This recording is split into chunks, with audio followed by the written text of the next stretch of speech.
I'm Dr. Craig Canapari. Today I wanted to do a quick post on bedtime. Specifically, what makes a great bedtime for your child and by extension for you?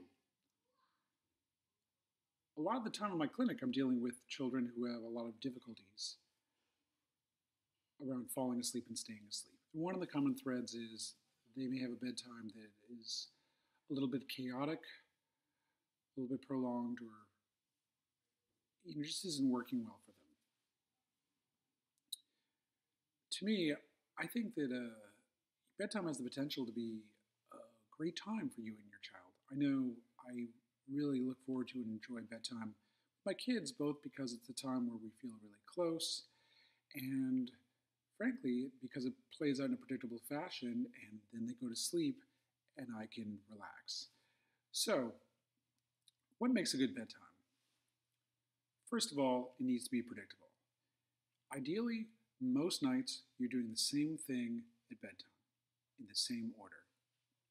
In our house, after dinner, the kids may play a little bit outside, but then they go upstairs, they have a bath, they get into their pajamas, we read stories, we sing songs, and they go to sleep.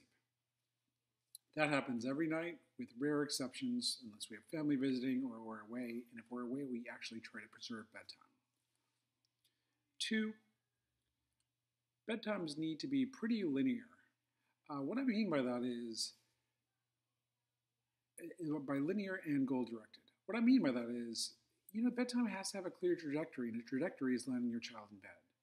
So, if your bedtime looks like your child is going upstairs and watching TV in your bed, then going outside and running around with the neighborhood kids, and then going to the kitchen and having a snack, and then coming out and brushing teeth, and then going and watching a show, it's just not going to be as effective. Really, you want to order things so they make sense, both in terms of the geography of your home, and you're going from activities that are potentially more exciting, like bath time, and then to things that are mellower and more relaxing, up until the lights out. And finally, bedtime should be relatively brief. Families that struggle with bedtime is frequently a knockdown, drag-out process that can go on for an hour or more, entails a lot of fighting and conflict, and really, it's stressful for everyone. Ideally, bedtime it's the same activities every night, and it really doesn't take too long for things to play out. I've talked about my bedtime, actually my kids' bedtime, and I'd love to hear what works for you in your home in terms of putting your child to bed. What are some rituals which you enjoy that you hate to miss out on? What are things that have worked and haven't worked for you? So in any case, you can reach me on my blog, drcraigcanapari.com. Reach me on Twitter at drcanapari. Thank you.